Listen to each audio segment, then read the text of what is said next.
Bonjour à tous et bienvenue pour ce nouveau talk alumni MBA MCI. Donc ce sont des webinaires organisés chaque mois avec un ou une de nos illustres alumni. Et donc aujourd'hui nous sommes avec Médina Koné. Bonjour Médina. Bonjour à toutes et tous. Bonjour Louis. Et je sais qu'il y a beaucoup de candidats au MBA, mais aussi d'étudiants actuels ou alors de jeunes diplômés qui ont besoin d'être aiguillés. Et ça tombe bien parce que justement, c'est quelque chose que tu adores faire, Médina. Oui, j'adore ça. Pour commencer et faire les choses à peu près dans l'ordre, on va donc revenir sur toi avant le MBA. Parce que Médina, pardon, hein, j'ai oublié effectivement de donner l'année de ta promotion. Toi, tu es une diplômée de la promotion 2018 du MBMCI. Et donc, effectivement, toi, en fait, tu as fait le MBA pour, on va dire, accélérer ta carrière, sachant que tu avais déjà eu une carrière avant dans l'industrie musicale, mais aussi dans la communication. Qu'est-ce que tu avais fait comme études avant? Oui, j'ai suivi un BDOG. Alors déjà, j'ai aimé faire plusieurs choses. J'ai suivi un double cursus droit et anglais. Je voulais être avocate dans le droit européen, figurez-vous. Et dans l'idée, c'était parce que le sujet européen, les grands ensembles, tout ce qui est innovation aussi, je le voyais déjà et ça me passionnait. Je précise que j'ai la quarantaine, donc c'est important aussi de se situer par rapport à son âge. Ça joue énormément. Moi, j'ai vu la transformation numérique se faire, les changements de comportement. Et je savais pas trop ce que je voulais faire. Et puis finalement, ce sont les maisons de disques qui m'ont attirée parce que il y avait de l'innovation. Après, il y a eu Internet et effectivement, là, je pense qu'on a été servi. Voilà, donc c'est vrai que c'est important toujours de se situer par rapport à tout ça. Et dans mes études, après, j'ai upgradé en suivant une formation pour travailler en maison de disques. La théorie m'intéresse aussi. Ceux qui te connaissent bien, et c'est ma chance, savent que tu es très modeste, mais en fait, tu nous dis effectivement, tu nous parles effectivement des maisons de disques, mais en fait, tu avais aussi une activité artistique, puisque tu es également chanteuse, et donc en parallèle en fait de tes études, on va dire de ta première partie d'études, hein, donc ces études en droit et en anglais dont tu nous as parlé, en fait, tu étais déjà chanteuse, hein, et ça te prenait énormément de temps aussi et d'énergie. Oui, oui, j'ai suivi des études. Moi, j'ai deux jambes et c'est pareil. J'arrive à faire deux choses, voire un peu plus en même temps. Donc, les études et en parallèle, je chantais et je rappais et je suis l'interprète du titre Bye Bye avec Ménélique qui s'est vendu à 1 200 000 exemplaires à l'époque et qui fait encore partie des top karaoké aujourd'hui, des classiques de la musique française. Et c'est vraiment une sacrée expérience qui me suit encore aujourd'hui. Hein. C'est vraiment un beau projet avec bien sûr des petites anecdotes pas très fun comme un procès contre la maison de disques que j'ai gagné, des droits que j'ai toujours reçus, mais j'ai quand même fait un procès pour usurpation d'identité et ça m'a pas bloqué, ça m'a absolument pas bloqué. J'ai décidé d'en faire une expérience positive et de me dire maintenant que je connais l'envers du décor, c'est ce qui m'a aidé à me lancer un peu plus dans l'accompagnement des artistes et des personnes pour qu'elles gèrent mieux leur image. T'as quand même surmonté des épreuves et donc tu fais bien de dire qu'effectivement il faut pas lâcher, hein, faut aller jusqu'au bout. Et d'ailleurs, pour ceux qui souhaitent en savoir davantage à ton sujet, c'est parfaitement bien documenté sur Internet. Vous verrez. On arrive donc en 2018, alors pas exactement en 2018, en fait en 2017, puisque l'année de la promo, en fait, c'est l'année de la diplomation. Donc tu es diplômé 2018, mais en fait tu as commencé le MBA en 2017.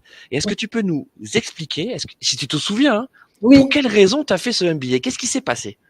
j'ai travaillé pour un grand groupe qui était les pages jaunes, enfin Solocal, c'était devenu Solocal. Euh, Avant Solocal, j'avais ma propre structure, je faisais 3-4 contrats dans le mois, alors que chez Solocal, je faisais 3-4 accompagnements d'entreprise par jour. Donc c'était vraiment des accompagnements immenses, intenses, de petites et grandes entreprises, y compris des responsables régionaux. Il y avait des franchises, donc c'était vraiment. Je suis allée jusqu'au grand compte. Donc j'ai eu un parcours comme ça crescendo. Et puis à un moment j'ai tourné en rond puisque je voyais que on arrivait à une ère du numérique où il se passait des choses avec Twitter. Il n'y avait pas encore TikTok, il n'y avait pas encore la culture de la transphonum dans les entreprises. Il y avait une forme de résistance et je sentais qu'il y avait quelque chose qui allait beaucoup plus loin La musique aussi se transformait. On n'avait pas Spotify, on n'avait pas Netflix comme aujourd'hui. Il faut juste se rappeler cette époque-là. Et j'ai senti en fait qu'il y avait quelque chose. Et je me suis dit, il faut que je me forme. Il faut que j'attrape le train, le wagon en marche, parce qu'on va encore plus loin qu'avant. Et je suis tombée sur les formations. Et là, j'ai eu un coup de cœur. Je me suis dit, c'est pas plusieurs formations qui m'intéressent, c'est la meilleure. Et puis en regardant sur Internet, je suis tombée sur la plaquette du MBA MCI. Et j'ai vu Alexandre Stopnicky en vidéo. Et en regardant son expression corporelle, l'énergie qu'il mettait à raconter l'histoire, et quelques publications aussi par-ci par-là de personnes à gauche et à droite, je me suis dit, tiens, il y a des indicateurs de satisfaction. C'est mieux que les discours et là, j'y vais. Je m'inscris. Alors, pour peut-être le préciser, ceux qui ne sauraient pas, mais Alexandre Stopnicky, donc en fait, est l'ancien directeur pédagogique du MBMCI. Il l'a été pendant plus de 10 ans, et donc j'ai eu moi le plaisir et l'honneur de prendre sa suite en 2022. Mais effectivement, donc en 2017-2018, bah, c'était encore le directeur de la formation. Et donc Médina, on va dire, c'était un coup de cœur. C'était un coup de cœur pour le discours d'Alexandre. Alors, il y a eu le coup de cœur, mais c'est pas suffisant pour moi. Il me faut aussi des éléments de preuve. Et dans les éléments de preuve, j'avais vu des publications. On n'avait pas encore la culture de LinkedIn dans l'entreprise où j'étais. C'était balbutiant en 2017, il faut le rappeler. Et donc, de manière timide, j'y suis allée pour regarder un petit peu, glaner des infos. Il faut toujours vérifier. Plus que les avis, je regarde vraiment les commentaires de ceux qui sont passés par la formation. Et pour moi, c'était des éléments de preuve. Quand j'ai vu les carrières qui ont évolué après, je me suis dit, c'est une évidence, il faut que j'y sois. Donc, Ouais, tu t'es bien renseigné. On va dire que t'as fait ton petit dossier sur sur l'MBA. Donc, ça y est, tu candidates, t'as le bonheur d'être admise. Là, tu démarres ta formation. Est-ce que tu te souviens un peu le début? Est-ce que tu te souviens de ce que tu ressentais, peut-être de cours qui t'ont marqué? Alors, je vais préciser une chose. Chez moi, il faut toujours que je fasse une projection mentale. Ça a commencé dès l'entretien et quand tu parles de coup de cœur avec le responsable pédagogique de l'époque, Alexandre Stopnicky, les mots-clés m'ont vraiment parlé. C'était des mots type curiosité, pourquoi j'y vais, pourquoi je suis motivée, donner sens à pourquoi on s'inscrit dans une formation. Bah, ça m'a déjà lancé dans la dynamique. Dès que je savais que j'étais prise, pour moi, ça y est, mon état d'esprit était prêt à absorber des nouveautés. Donc, quand je suis arrivée, les premiers jours, je me souviens, il faisait chaud, la classe était pleine, on avait des jeunes de 22 ans à des personnes qui avaient 47 ans à l'époque. Donc, c'était vraiment des écarts d'âge assez impressionnants. Et j'observais tout le monde. En plus, j'avais des cheveux un petit peu, parce que j'adore les couleurs, je suis assez vivante. Ça se voit à mes ongles. Je suis assez atypique dans le look. Et je me suis dit, rien à faire, il y a que des curieux. Mais je voyais qu'on était tous différents. Et l'idée, c'était, je me suis dit, je vais apprendre de tout le monde, de vraiment tout le monde. Et peu importe ce qu'on pense de moi, je pars pour apprendre et je vivrai pleinement toute cette formation. Et le premier cours qui m'a marqué, c'est Christophe Danet, qui est un intervenant incroyable, qui pose le cadre. Il a des cours assez denses, assez riches. Il pose la situation. Il m'a embarqué. Christophe Danet qui intervient toujours d'ailleurs au sein du MBA, mais on va vous en parler juste après parce que forcément ça fait partie en tout cas des activités actuelles et du parcours de Médina. Donc on reste sur le MBA, tu fais ta formation et puis forcément ton projet professionnel il s'affine parce que tu nous avais dit donc tu as rejoint le MBA parce que on va dire que ton intuition plus qu'une ambition, mais ton intuition, c'était, il est en train de se passer quelque chose dans la transformation digitale, la transformation numérique, la transphonum. Tu t'es dit, là, il faut y être là. C'est le moment de prendre le train. Mais ensuite, quand tu es dans le train, vers quoi tu te diriges? Est-ce que tu te dis, OK, en fait, je vois peut-être plus précisément de quoi il s'agit. Et donc, comment tu fais coïncider ça avec tes propres projets? Alors déjà, ce qui se passe, c'est qu'au fur et à mesure des cours, moi j'ai pris l'habitude de prendre des notes à côté des cours pour noter, tiens ça, j'irai creuser l'information plus loin. Je donne cette astuce aussi et on y reviendra plus tard. Je pense que tous les intervenants étaient tous intéressants, toutes et tous. Au départ, j'avais pas vraiment d'idée précise de vers quoi j'allais tendre. Est-ce que c'était plus market? Est-ce que c'était commerce? Est-ce que c'était... Et puis finalement, c'est le conseil parce que j'ai découvert qu'il y avait un univers tellement large et j'avais mis en lien les difficultés des TPE, PME à se transformer. Le basique déjà était difficile et inaccessible pour les PME. C'est un marché immense. Tout le monde pense aux grands groupes qui s'équipent au fur et à mesure, qui font appel à des spécialistes et des gens capés. Mais il faut aussi penser à un gros vivier qui est vraiment négligé. Ce sont les TPE-PME, voire les ETI. C'est aussi à ça que sert le MBA finalement, c'est d'ouvrir plein de portes, goûter à tout, hein, que ce soit effectivement dans la communication, le marketing digital, le commerce. Et toi, on va dire que avec déjà ton parcours qui était quand même très orienté contenu, et aussi réseaux sociaux, en fait, tu as commencé à dessiner, on va dire, la Médina 3.0, qui était dans le conseil, mais aussi la formation. Est-ce que c'est pendant le MBA que tu t'es découvert cette capacité à transmettre? Parce que vous allez voir, c'est la suite, hein, c'est la suite immédiate. Alors, Louis et toutes et tous, je vais vous le dire, en toute honnêteté, je pense que j'ai toujours transmis depuis que je suis gamine. Quand on a rappé, chanté, qu'on est monté sur scène, que j'ai présenté des galas, des événements, je transmets, je suis une courroie de transmission entre X et Y. Le volet formation, le volet réseaux sociaux, je l'ai développé, je l'ai affiné en prenant tout de suite, je faisais des lives directement sur X, c'est-à-dire que dès les premiers cours, je filmais les profs à la fin. Ils devenaient tous dingues, ils disaient mais qu'est-ce que c'est que ça? C'est pas courant. Ils venaient enseigner et il y avait une étudiante qui arrivait, monsieur, je peux vous poser, allez, on passe en direct sur Twitter à l'époque. Sur Periscope, c'est ça, tu étais une des premières à t'être lancée sur Periscope. J'utilisais Periscope, je faisais des lives sur Periscope et j'ai utilisé toutes les nouveautés en me disant tiens, j'ai vu un outil, celui-ci me parle, je vais l'essayer, test and learn. Et je leur disais, et puis ils y allaient, hein, tout le monde y allait. Les élèves, je les filmais pendant les ateliers.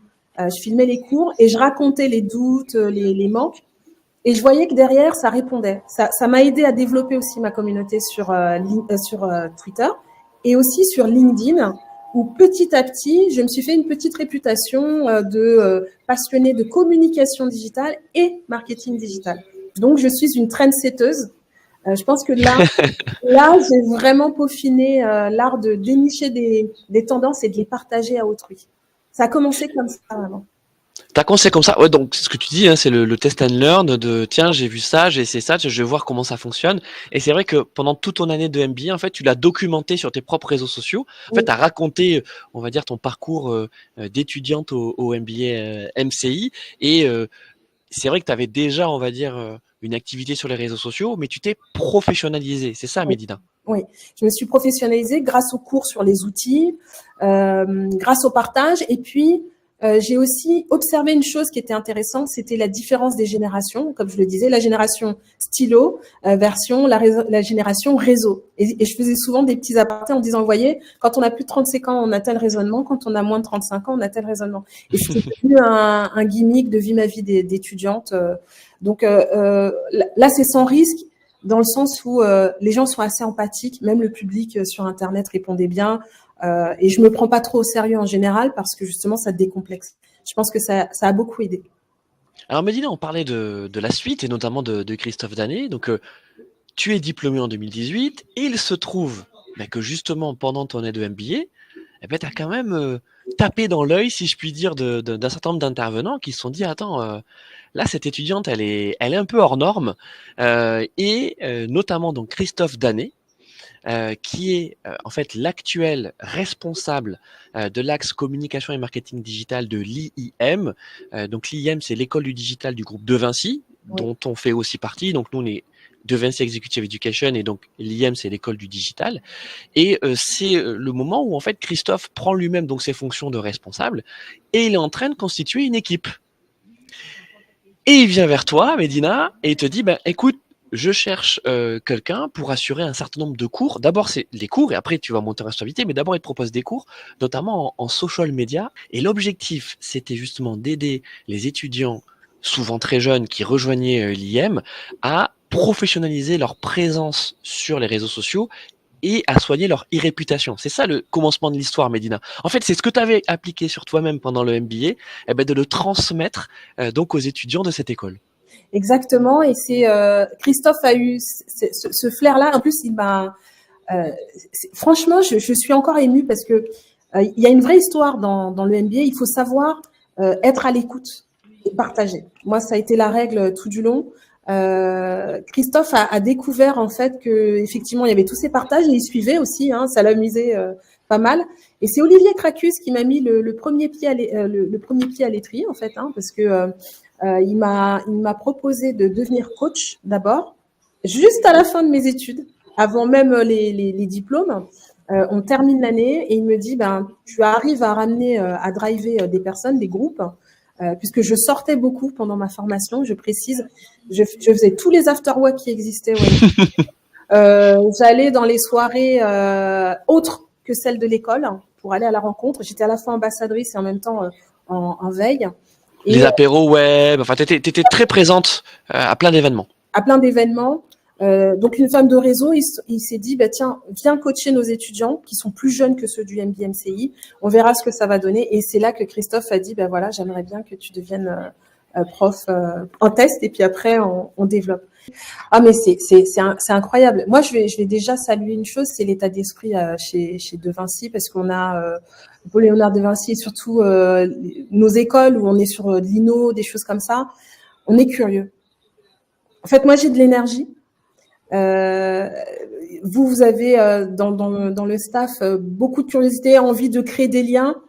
Il faut être décomplexé et moi je l'étais pas en fait. J'étais plutôt dans l'humilité, comme tu le dis, à me dire tout le temps à chaque fois je repars à zéro on apprend, on y va, on se lâche et on essaie.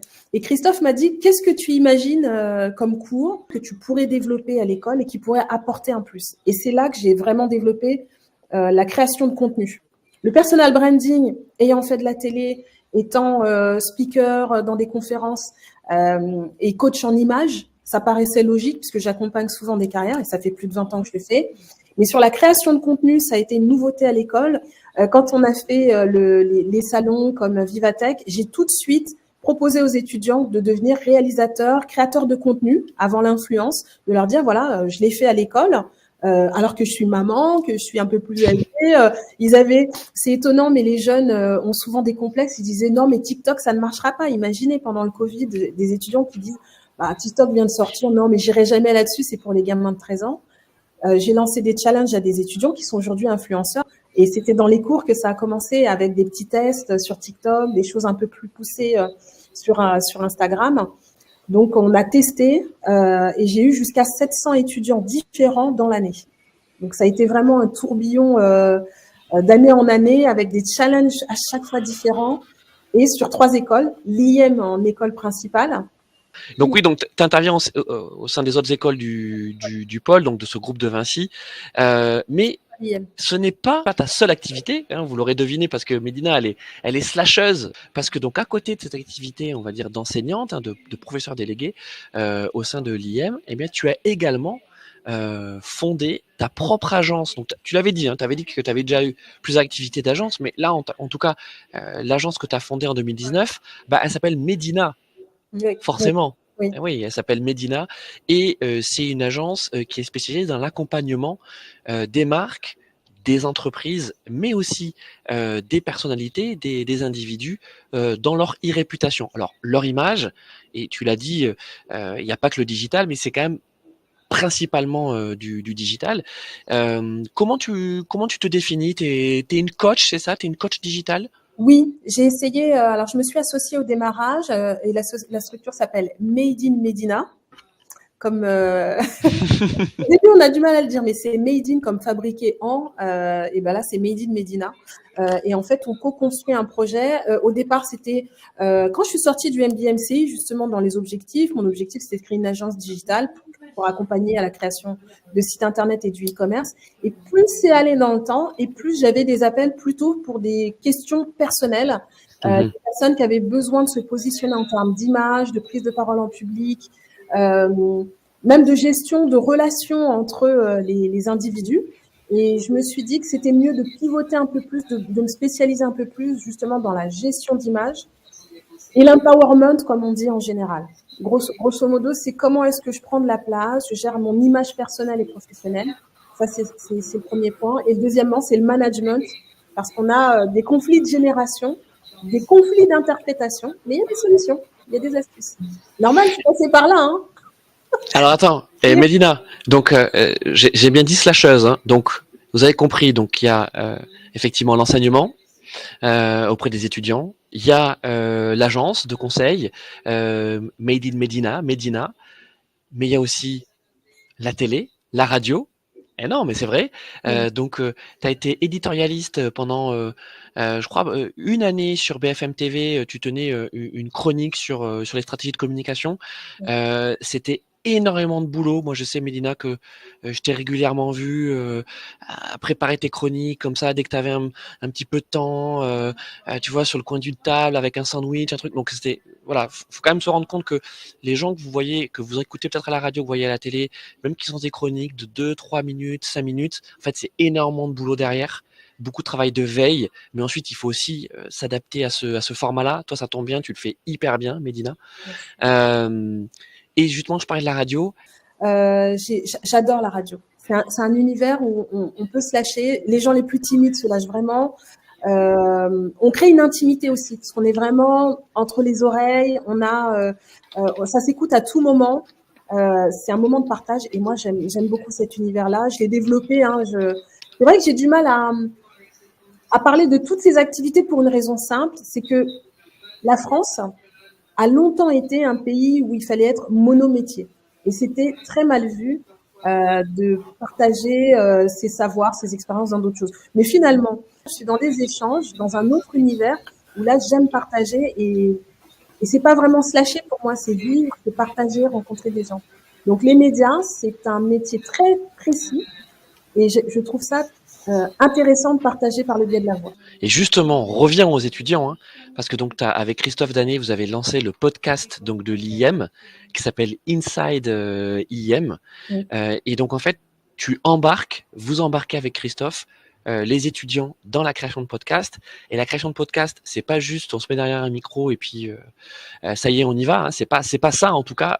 L'ambition que vous avez pour les étudiants, c'est de créer un véritable média.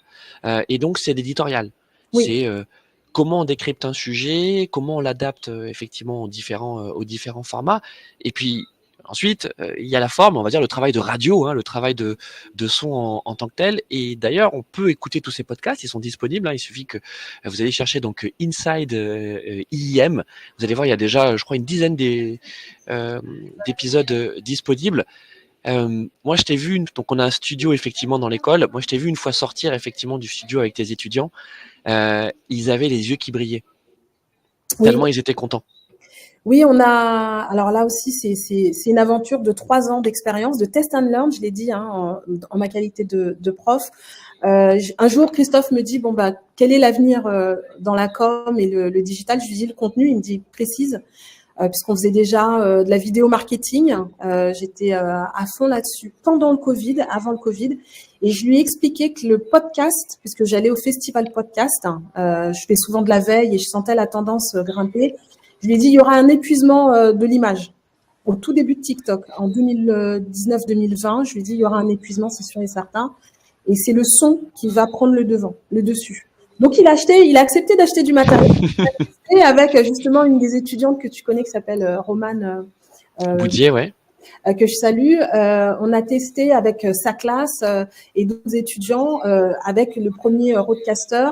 Le studio mobile, donc il fallait voir, j'avais 78 personnes à coacher, moi toute seule. Alors, c'est pas simple, hein, dit comme ça, c'est énorme. Et donc, c'était une super expérience parce que j'ai vu les différents profils, j'absorbe en accéléré, et il fallait cadrer, structurer, et ensuite, en faisant du test and learn et du live, ils se sont dit, mais ça cartonne, les étudiants adorent. Ils le font ils ont de l'estime de soi, ils avancent. Allez, rebelote. Et j'ai dit rebelote, mais studio. Et Christophe a dit, ah oui, studio. Il a investi et il a monté tout seul le studio de A à Z. Moi, j'ai juste aiguillé sur des petites DA sur l'aspect organisation du studio. Et de là, toute l'école en profite. Donc, on est vraiment sur une ère où on essaye plusieurs formats de podcast et c'est génial. C'est un bel exercice. Bon, en tout cas, c'est sûr que quand on travaille avec toi, c'est toujours très ludique. Et comme on ne fait bien que ce que l'on aime, en général, on fait bien les choses avec toi, Médina. En tout cas, j'espère, hein, parce que je me donne du mal et j'absorbe aussi toutes les critiques, c'est vrai. Bon, à côté de cette vie, hein, vous avez vu avec de nombreuses facettes, il y en a encore plein. Alors, il y en a une dont on va parler, c'est aussi ton investissement au sein de l'association MBMCI Alumni. Donc, tu es une ancienne du MBMCI et il se trouve que on a une association qui est l'association des alumni. Donc en fait quand c'est terminé, c'est jamais terminé hein, puisque dès que vous avez terminé la formation, vous êtes effectivement dans le réseau des alumni. Et toi donc depuis l'an dernier, Médina, tu as été élue donc vice-présidente de cette association et tu es en charge de l'événementiel, forcément, on va dire, on met tes qualités au service de l'association et du networking. Est-ce que tu peux nous en dire plus? Comment déjà comment cette envie de t'engager au profit de l'association est arrivée et puis concrètement en quoi ça consiste? J'ai toujours voulu le faire avec l'une des alumni, Jessica Angeli, hein, qui était de mon année. On sortait énormément, comme je le disais, on faisait tous les after work. On avait cette vision à plusieurs, hein, même Nadia Kébir et d'autres, des alumni qui était très positif parce que ça nous permettait de voir ce que ça donne quand on quitte la formation. Je vous rassure tout de suite, on est tous passés par là. C'est un peu vertigineux. Chacun a son projet. On arrive à la fin de l'année, on est épuisé soit par les mémoires. Nous, on avait un mémoire parce qu'on était full-time, soit par les thèses, pour ceux qui étaient part-time. Et arrive ce moment où je me suis dit, tiens, j'aimerais bien m'investir davantage. J'ai continué à aller en soirée. Et puis, j'ai reçu un appel d'un certain Louis Duroul qui me dit, voilà, il va y avoir l'élection du bureau. Je n'ai pas hésité un instant. Quand on s'est rassemblés pour la première fois et qu'on s'est dit qui veut faire quoi, j'avais un bon souvenir des événements, mais je me suis dit, j'ai proposé à l'équipe de donner un sens un peu plus poussé au networking en disant deux choses. Premièrement, De Vinci Exécutive et IIM ont un immeuble à Nanterre, en face de l'Arena et collé à la Défense. Donc ça, c'est un lieu qu'il fallait faire vivre. Ça, c'était la première chose. Que ceux qui n'avaient pas la formation, qui ont quitté la formation, il fallait qu'ils s'approprient le lieu. Donc, j'ai réfléchi à sanctuariser un peu des conférences. On était en manque de conférences pour poser nos esprits, apprendre des choses entre étudiants en cours et alumni qui ont quitté le giron de la formation, qui ont la tête dans le guidon et qui n'ont pas le temps pour eux. Et je me suis dit, c'est un moment où on peut avoir un cocon chez soi. On est chez nous. On peut être posé avec une belle salle, etc. Et j'ai proposé, l'équipe m'a dit, ouais, test and learn. J'ai dit, bien sûr, qu'est-ce que vous croyez? Et ça a été super bien apprécié. Et la deuxième chose, c'est les after-work classiques qui ont lieu tout le temps dans Paris, lieu central, pour les personnes qui travaillent loin. Et c'est en général à Châtelet ou dans un autre lieu. Au passage, si vous avez une salle à nous proposer, si votre entreprise souhaite nous recevoir, eh bien, écoutez, welcome. Parce que imaginez, on filme, on publie, c'est très intéressant. Et c'est là qu'on a fait ces deux types d'événements. Certains à Paris, en mode network habituel, et puis quand on est à Nanterre, il y a conférences et échanges de visites, etc., un peu plus poussés. La dernière en date, c'était au printemps, avec notamment Frédéric Cavazza, Alexandre Sotnicki, sur le sujet du moment, et c'est pas fini, l'IA, évidemment. On rappelle que les alumni du MBMCI, c'est plus de 1300 diplômés. La formation, elle existe depuis 1999. Donc, vous imaginez, on va fêter nos 25 ans cette année. C'est quand même suffisamment vieux pour le souligner, surtout dans une industrie qui est en perpétuelle transformation et changement. Donc, ça nécessite, nous, d'être toujours à l'avant-garde. Donc, il y a cet investissement au profit de l'association.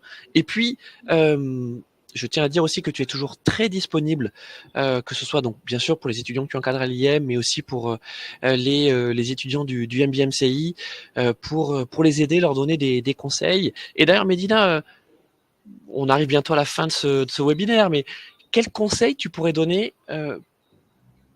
à des étudiants qui souhaitent rejoindre le MBMCI? Tu vas te dire, ils sont comme toi quand tu te posais des questions, tu avais tes intuitions vis-à-vis de la transformation digitale. Ils sont au même stade que toi, il y a un peu plus de 5 ans maintenant. Qu'est-ce que tu pourrais leur dire? Ayez confiance en vos doutes. Vos doutes, ils vous amènent. Ouais, c'est important. C'est beau ça. Oui, il faut avoir confiance en ses doutes. Le doute, c'est une alerte. C'est une alerte qui est belle. L'être humain, il est fait pour se poser des questions. Et c'est une très bonne démarche. Ça veut dire que vous avez envie d'avancer. Donc, il faut faire le pas suivant. C'est avancer, faire le premier pas toquez à la porte et puis allez-y en toute transparence. Il n'y a pas de masque, hein. Justement, au contraire, c'est la matière, c'est l'étudiant, l'apprenant qui arrive en disant j'ai telle et telle question.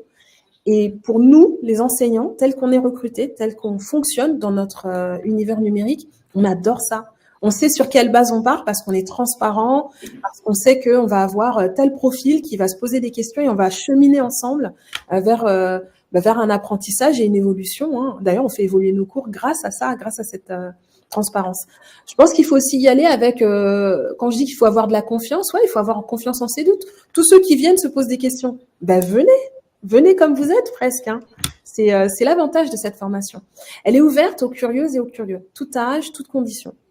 C'est vrai.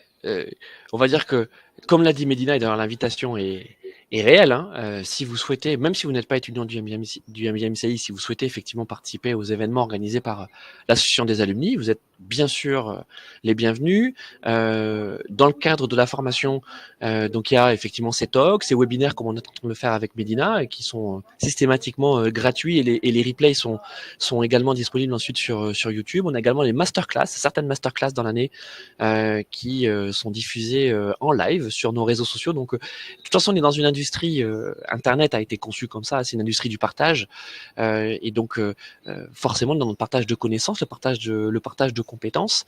En tout cas, c'est l'état d'esprit que nous on prône au sein du MBA-MCI. Et Médina, on va dire que toi, tu es une digne héritière du MBA parce que tu es comme ça. Oui. Là, c'est un état. Bon, merci de m'avoir adopté et puis en même temps, je me sens bien. Je suis quand même, j'ai le sourire, mais c'est ma nature. Mais je me suis énormément questionnée.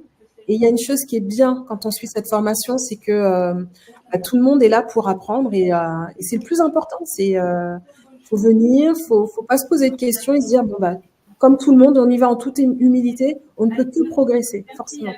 Alors on arrive à la toute fin, Médina. Est-ce que tu peux peut-être nous dire quelques mots à propos de ton actualité, de tes projets dans les prochains mois, peut-être comment on peut te suivre, sur quel réseau? Alors déjà, vous tapez Médina Koné, K-O-N-E accent aigu, que ce soit sur Insta, sur Twitter, sur LinkedIn, hein, ce sont les 3 réseaux principaux. Sur TikTok, je vais lancer des TikTok pédagogiques sur l'empowerment, parce que c'est important, je pense, quel que soit l'âge, quelle que soit la profession. Vous pouvez me suivre sur mon site medinakone.com et venez comme vous êtes. On échange, on partage, je repartage. C'est un peu le but. Et puis, bienvenue au MBA-MCI. C'est une grande aventure. Franchement, j'adore. Un petit mot quand même à la fin. Bien sûr. Un petit mot de la fin. Je voudrais saluer tous ceux qui sont passés au MBA-MCI, qui ont évolué. Les années passent, mais on garde toujours cette tendresse les uns pour les autres. Et continuez, bravo pour ce que vous avez fait, parce qu'on a construit un sacré réseau qui est vraiment plein d'entraide. Et ça fait vraiment du bien dans ce monde où on est très individualiste. On est tout le temps dans le doute, mais ensemble, on va plus loin. Et bienvenue au nouveau. Et bienvenue au nouveau, exactement. Allez, on vous souhaite une excellente soirée et donc à bientôt sur les réseaux sociaux du MBA-MCI. Ça, c'est pour la partie virtuelle. Et puis, pour la partie présentielle, lors des prochains événements organisés par le MBA et par l'association des alumni dont Médina fait partie et est vice-présidente. Au revoir à tous. Au revoir.